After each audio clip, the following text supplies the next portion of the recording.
everyone, and welcome back. It's Angela here, and we must talk about how South Park totally destroyed our favorite professional victims, Meghan Markle and Prince Harry. If you're looking for a recap as well as a tea spill, well, you're in the right place. Before we begin, be sure to like and subscribe for more videos each week, check out our Harry and Meghan playlist, and follow us on our social media. The episode totally dragged Harry and Meghan to the point of no recovery. It's titled The Worldwide Privacy Tour, and it opens up with a parody of Queen Elizabeth's funeral. Now, they don't say any names at all, and they even state a disclaimer in the beginning of the episode, but instead they refer to Harry as the Prince of Canada, so nothing to do with Britain at all. At this funeral parody, they make a few jokes about the Queen as well as Elton John, calling him Sir Smelly John, and then we see our lovely victims Harry and Meghan walking in. They call Harry the Prince and Meghan the Prince's wife, which is a name that will definitely keep Meghan up all night because, as we all know, she likes to pretend that she was more famous and relevant than the royal family and that they were fans of her instead. Remember what I covered in the spare videos? The episode also criticizes Meghan and Harry for showing up to the funeral in the first place after bashing the so-called Canadian monarchy, which again reflects real-life events of Harry and Meghan showing up to the funeral after what they said on Oprah, teasing the Netflix soap opera, the tell-all book, and all the victim playing in the media. Who can forget Meghan's one artistic tear from her left eye? One tear, left eye, go! The episode is hilarious because it perfectly portrays Meghan and Harry being in our faces and forcing themselves down our throats, and yet screaming for privacy at the same time. They also talk about brand management in this episode, and the main characters are going to this firm called Come Hammer Management to rebuild themselves and their reputation, and it's funny because they emphasize that what people say and think about you has nothing to do with what's on the inside, considering people only know how you hold yourself and what you say in the public. They even tell one of the main characters, Kyle, that one of his traits is that he's a victim, and they keep making fun of his victimhood, which is also poking fun at Harry and Meghan being professional victims, as we will see later on. In the episode, Harry and Meghan come on the show Good Morning Canada, and the host introduces them saying, "Many Canadians are finding it hard to move on after the Queen has died, except for our next guests, the Prince and his wife." And they depict these two clowns coming on the show with signs saying, "Stop looking at us," and "We want our privacy," and chanting "We want our privacy," which is very on brand for Meghan and Harry. As my subscribers and viewers of my channel know, Harry and his wife bring a lot of attention to themselves, and then they blame people for talking about them or looking at them despite the fact that they are provoking this attention. And this South Park episode shows this perfectly. They voice Harry as this goofy idiot while Meghan has this uptight valley accent, which is quite on brand for them because that is literally how they come off. I love to cook. I don't know if a lot of people know that. Maybe they do, but I also... Did Meghan ever mention that they're racist?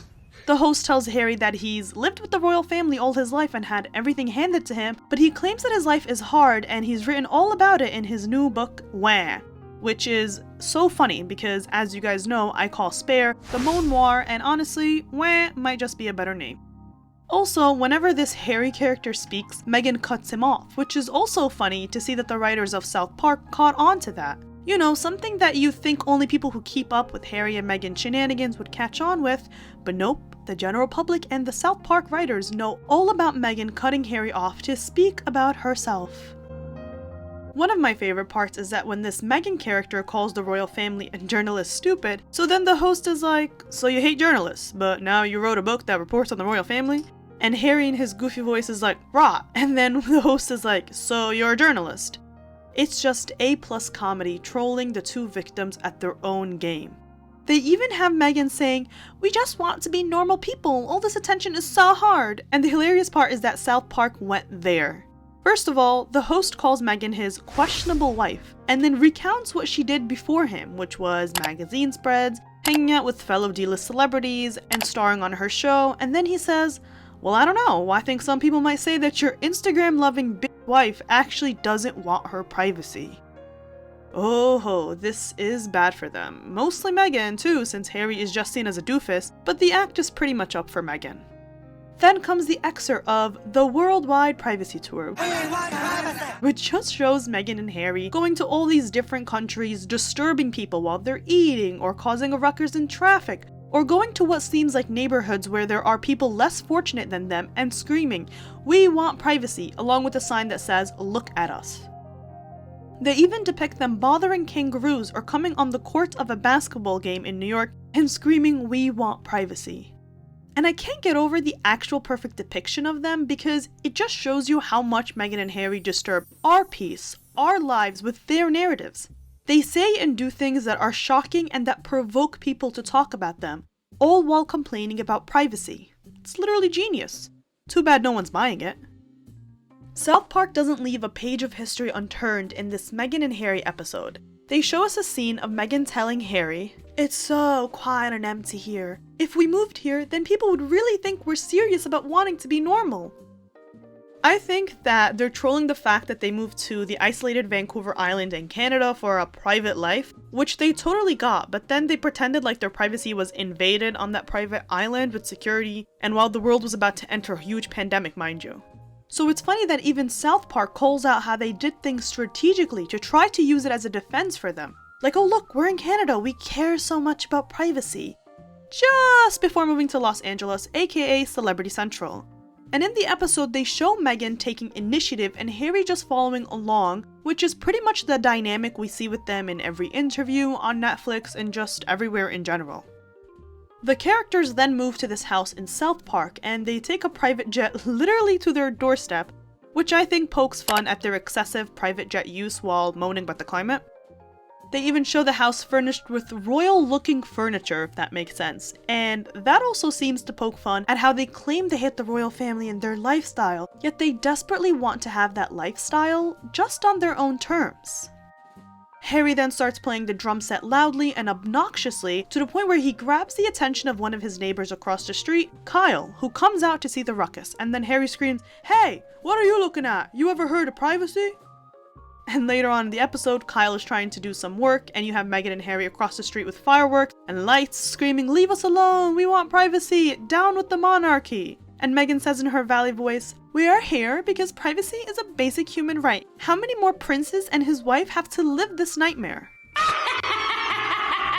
Here they are definitely referencing how much Meghan brings up Princess Diana because, as we all know, she's practically obsessed with her. And the character Kyle even screams at them, "Will you two just shut up and go away?" as the prince says, "You ever heard of privacy?" after throwing a ball through his window, which again is a perfect depiction of the general public's relationship with Meghan and Harry. They bother us.